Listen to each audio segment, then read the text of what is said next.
So hi everybody, it's Fiona here. Welcome to our WOYU pack for February. This is our 10th pack, believe it or not.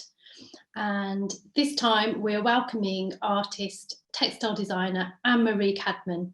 Hi Anne-Marie. Hi, nice to meet you. So thanks Anne-Marie for being our artist of the month and for designing our WOYU pack for us. Oh, it was a pleasure, I really enjoyed it. So just it's been nice to get to know you a bit, Anne-Marie. So can you just tell me a little bit about yourself? What type of art do you make? What's your artistic practice? So I suppose you'd call me a textile artist as opposed to a designer. And I did train as a screen printer. So when I did my training, screen printed fabric was what I specialised in. But once I left and I started my own studio, I realised that it wasn't just about being a really technical printer. It was about just being more experimental, but I did develop a love of layering ideas. So I still work on fabric predominantly, and it's all about layering. So layering lots of different techniques. I like to use hand painting, and you can see brush marks. I like mark making, but then I also like really crisp prints that I might print on the top of that. So it's all about layering, but it's also about contrast. So I always like to use kind of bold, solid areas and then quite intense patterns, and I like to put them together. And I think the thing that I'm really well known for is colour.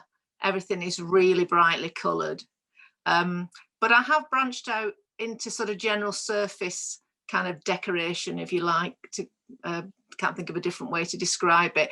And I will work on other materials. So I've worked on paper, I've worked on furniture, all sorts of different things, really. Fantastic, that sounds really interesting. So how did you start creating? How did you get into it? Well, it really started when I was at school. I knew when I was thinking about a career that it would have to involve art. I just knew that from a very kind of early age, really, probably from about 12, 13, I knew that's what I wanted to do for my job. And I didn't know what it would look like at that time because you're not really experienced in all the arts when you're at school. So I just actually fell into textiles by accident. I applied for a general art and design degree course, which would let me try lots of different options. And when I got there, I had a go at fine art, ceramics and textiles, and it was printed textiles at that time. And I just loved it. I just loved the textiles because it's quite free. You can work quite quickly. You can work at a large scale. I found ceramics sometimes disappointing because I'd get things out of the kiln and they didn't look like what I expected them to look like. The colour wasn't sometimes what I expected. And to be honest, I wasn't very good at life drawing, so that knocked fine art, out of the window straight away. So I kind of ended up doing a textiles and ceramic degree. And then when I left, textiles was the thing that was easy to sort of set up, and it was the thing that I enjoyed. So I did a postgrad year at quite a technical university, and then after that I set up my own business. Fantastic. So it was kind of you're going with your interest, really, weren't you? The thing that really interested you the most is what captured your attention, what you decided to do. Yes, and also I didn't really know what I would do with it when I left. I just thought I just enjoyed creating so much, and I couldn't imagine not creating. So it was important to try and get a studio established so that I'd just have a space to work, and then it kind of grew from there, really. Oh, that's interesting. So do you have times when it's difficult to make art? It's a challenge, and how do you get past that? I think sometimes, and also I'm kind of balancing being a practicing artist with having a family as well. So sometimes it's maybe rethinking the ideas that you're working on. So I like to work at large scale, but then if that's not possible, I will work at small scale rather than not work at all. So I think, and I'm also, what I've also, I think, been quite fortunate being able to do is to kind of think about development all the time. It's one of the things I'm really interested in, and it's how ideas develop. So I might start with a series of ways of working, but my mind is all the time thinking, what next? What next? How can I change this? How can I make it a different color, a different size, put it on a different surface? So I think that questioning helps me when in a situation when I can't, work as I'd like to. And so I just think of trying to think of practical ways out of it, really. Yeah, so it's kind of like, I suppose you're always looking for something else to do to challenge yourself, aren't you? To get the ideas going and just to get that sense of creating and a sense of purpose when you're creating, and the enjoyment as well that comes from that seems to be important to you. Very much so. And I'm a real kind of technique collector. I love trying new things out. So in the past, I've had a go at paper making, felt making.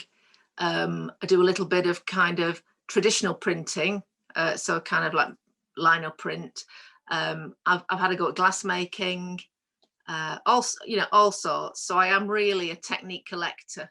I love that. I love that. A technique collector. I love that saying. It's amazing.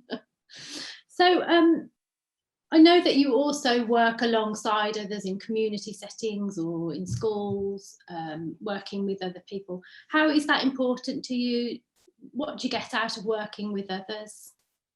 Really, it's been part of my career since day one. In fact, I had quite an unusual first studio in the town that I lived in. There was a scheme to put artists into schools to create a studio within the school. So very early on, I was in that kind of environment, in that learning environment. And I kind of like the interaction of working with others and really trying to find out what they like creatively and to push them and give them some confidence to have a go.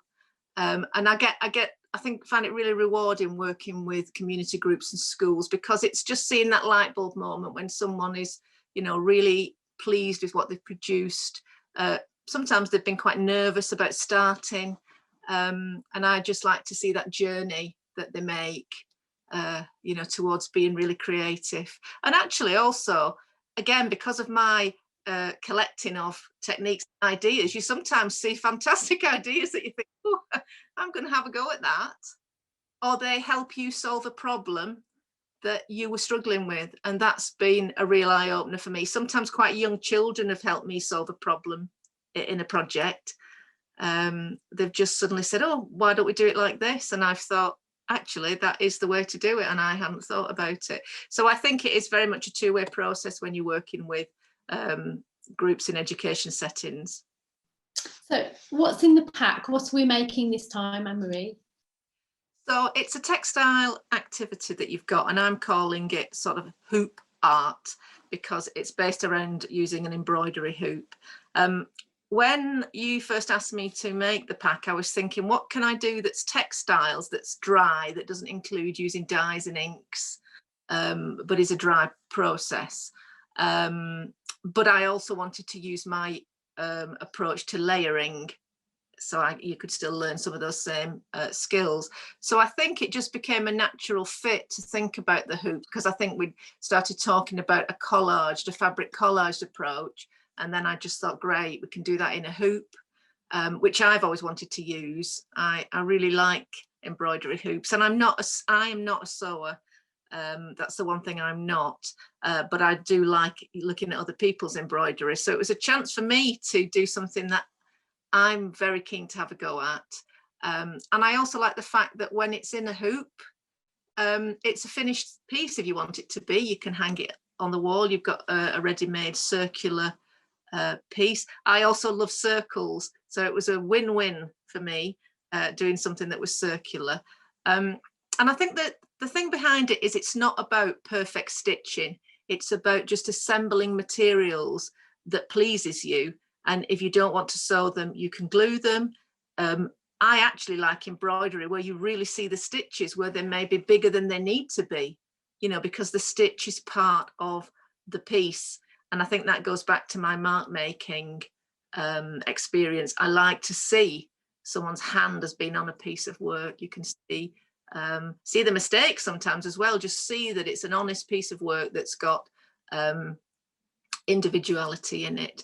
And I loved sourcing all the things for the little bags. I love looking through, ordering kind of lovely buttons and little embellishments, sequins, finding bits of fabric.